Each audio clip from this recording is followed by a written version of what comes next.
Hello, everyone, and welcome to Kilowatt. My name is Bodie, and I am your host. And man, we have a short show today. As you know, a typical Christmas season. The kids are wrapping school up, which means they're in middle school now. So it means that they're getting all of their final assignments done. It's just really busy at my house right now. My wife and I are preparing for Christmas. We have family members coming in a week. There's a lot going on. And none of it is fun. I'll be honest with you. All of it is work. It doesn't even feel like the Christmas season. I'm sure everybody with kids has felt this at one time or another. And hopefully in a few weeks, it'll just kind of slow down and start to feel more like Christmas. But anyway, that's neither here nor there. The point of this is to tell you that I have no time right now. So what I've decided to do is I'm going to release, at least this week, maybe next week too, little mini episodes throughout the week as I have time to put them together. So normally what I'll do is I'll sit down and I'll write a very long episode, 20 to 30 minute episode. But that takes a lot of time to do, to get that all done. And in this instance, I was like, I have an hour to write this episode, and whatever I write in an hour, that's what we're doing. And so, yeah, so we have some EV news, a wee bit of EV news for you today. So let's start it off with Rivian. Rivian is now officially offering leases with the R1T, not the R1S yet, or at least I didn't see the R1S on their lease page. Leases will start off at $815 a month. To get that, you're looking at a 36-month lease. You're going to put $6,710 down. That's due at signing. But it does qualify for the $7,500 EV tax credit if you lease.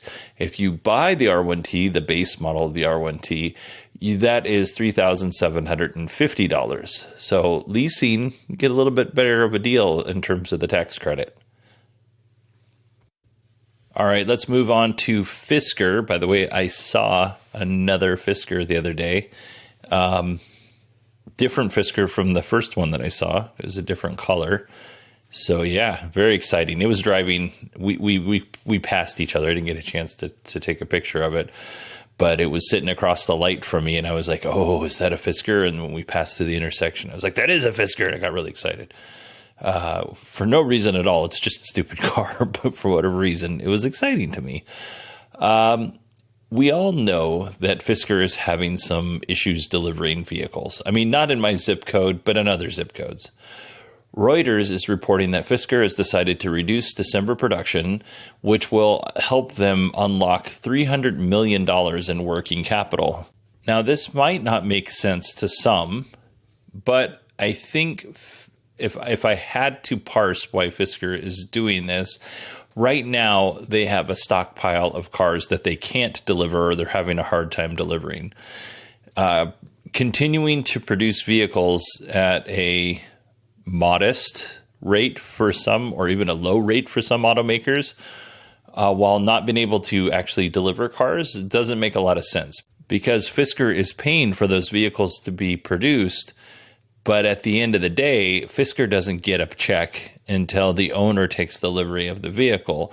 So if they have 900 or 1,000 cars sitting out there not being delivered, they're going to take a hit on that, because they have to pay when the cars are delivered or when the cars are built. So this makes sense. I mean, you got to do what you got to do to keep the doors open. $300 million is a good chunk of change, but it's not that much money in terms of the auto manufacturing industry. So I'm really hoping that this is something that helps Fisker keep its doors open. It does make sense that you want your deliveries and your production to kind of match. We don't want to be keeping inventory on hand or in storage. I am also not a smarty pants business person. So if you disagree with me and you have a good reason why, or just a complete nonsense reason why, please email me, Bodie, BODIE, at 918digital.com. We have some good news for NIO. Sales are up 33.1%. And on top of that, NIO and Geely are partnering together on battery swap stations. If you didn't know, Geely builds the Polestar, the Volvos, and the Zeekrs. So they build a pretty good car, Geely does. Geely and NIO will partner on a comprehensive cooperation on battery standards, swapping stations, and expanding the battery swapping network. Did you know, I did not know this, but did you know that Geely currently operates 300 battery swap stations in China? And they have a goal of 5,000 battery swap stations by 2025. Currently, NIO has about 2,000 swap stations in China and a few in Europe. And honestly, I think I think battery swap stations are great. I think they're awesome. It's amazing technology. If you've never seen the video of a NIO car driving into a NIO battery swap station, and then it shows how it removes the battery and puts in a new battery, it's an amazing video. It's fantastic. I think having a battery that's easily swapped out is a great benefit to you, the EV owner, even if they never use the battery swap station. If they charge their car from their home charger and occasionally use a DC fast charger and they never go to a battery swap station, it's still a good deal, because if you ever have anything go wrong with your battery, you can have it easily swapped out. It's literally a 5-minute swap. However, here's the downside, is if you're not paying for that battery subscription, which some car manufacturers in China are doing, and I think VinFast was planning on doing as well, but I think they axed that here in the United States because people aren't too big on paying for a subscription for their battery for their car. But the whole point is you'd be able to easily swap out a bad battery pack, and it could possibly even be repaired while you're driving around on a borrowed battery pack. And it's 5 minutes. It's probably not very cheap to do that if you're not doing the battery subscription, but it's still a benefit to you overall. So I'm looking forward to seeing what comes out of this partnership. Speaking of partnerships, GM has partnered with EVGo and Flying J/Pilot to bring DC fast charging stations to Pilot and Flying J rest stops. If you don't know who or what Pilot or Flying J are, they're just big truck stops. So they're really big here in the United States. I don't know if they expand into Canada or Mexico, to be honest, but at least on the West Coast, you can pretty much drive anywhere and hit a Pilot and Flying J along the way. Usually they have a tasty little breakfast restaurant in them, or they could have a Wendy's. If you get the Wendy's ones, you didn't luck out. But if you get the actual ones with a breakfast, they're pretty good. All right. The goal is to have 500 charging stations across the U.S. Right now, we have 17 of the 500 up and running, and this is considered their soft launch. They have 25 more currently being planned. From the pictures that I saw, it looks like these are pull-through charging stations. So, think of just a normal gas pump that you would drive up to. That's what these charging stations are, which is great if you have a trailer and you need to charge up or you're towing something. The downside is if you are towing something, you have now taken up 2 or 3 different chargers that no one else can use while you are charging your, EV that's towing stuff. I don't tow things. Can you tell? Can you tell that I don't tow things? I sound like an idiot. Anyway, I think this is pretty cool. I'm looking forward to seeing more of what EVGo and GM and Flying J, what they're going to do together. Honestly, when we talked about this, I think it was a year ago around this time. It might even have been a little bit further back than a year ago. I gave this like less than a 20% chance of actually happening. So I don't know if I voiced that or not, but internally, because I try to keep a little bit of a positive spin on the EV news, but internally I was like, this seems like a partnership in name only, and nothing will ever come out of it. But I was wrong. 17 charging stations came out of this partnership. And if they get the full 500, that's great. Fantastic. I'm happy to be wrong. Moving on with some GM news. GM has confirmed that the new Chevy Bolt, the newly refreshed Chevy Bolt, will launch in 2025. Now, the current Chevy Bolt is right around now. They're stopping production. I think we still have a couple more weeks for production. And then in March, they'll stop selling the current Chevy Bolt.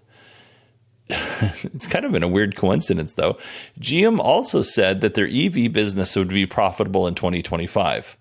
What is happening in 2025? Let me think. Oh, the Chevy Bolt, GM's only popular EV, is relaunching in 2025. So, yeah, I don't think it's a coincidence that their most popular EV is coming back in 2025, while the Chevy Blazer EV, the Cadillac EVs, and the Hummer EVs, they're not exactly setting the world on fire. They're probably fine vehicles, and I'm not throwing any shade at those vehicles. In general, they're just not selling at the level that the Chevy Bolt is. Like, if you remove Tesla from the equation, the Chevy Bolt is easily in the top 3 of EV sold here in the United States, probably North America. And it's been a while since I've looked at the numbers, but it might be the best selling if you don't consider Tesla. So yeah, it makes sense that their EV arm will be profitable as soon as their most popular EV comes back in a new form. Sorry if I'm being snarky. I just said I was trying to put a positive spin on things. But anyway, let's go ahead and wrap the show up here. I'm going to try and do this again tomorrow. Maybe I'll have one tomorrow and not Thursday, or maybe I'll have one Thursday and not tomorrow. I don't know. Maybe I'll have one for the rest of this week. It kind of depends on how the news trickles in. But I do know that each day I can easily set aside an hour to write and about 30 or 45 minutes to record it and then post it. So 2 hours a day to do this. I'm not sure if I saved it all for one day, if I'd ever get it out. So I hope this isn't a big inconvenience for everyone. I do want to give a special shout out to Bart, Jerry, Mark, and others for letting me know the audio quality on the Cybertruck episode was bad. So every now and again, when you are podcasting, it doesn't matter that you have the same setup that you have every single day and nothing has changed. For whatever reason, every now and again, you are just plagued with problems. And that is what happened with the Cybertruck episode. Like, I didn't go to bed until 2 o'clock the next morning, so 2 o'clock Friday morning, because I had so many problems getting that Cybertruck episode out. It was riddled with problems technically. I won't even go into it, but it was a pain in the butt to get dialed back in to something that would be considered a good quality podcast, or an okay quality, or a mediocre quality podcast. We'll call it mediocre. I don't want to give myself too much credit on this. All right, everybody, that is it for me this week. Or not this week, this episode. See, still having issues, still technical problems, just my brain. All right, everybody, that is it for me on this episode. I hope you all have a wonderful day, and I will talk to you whenever the next time I have time to do one of these is.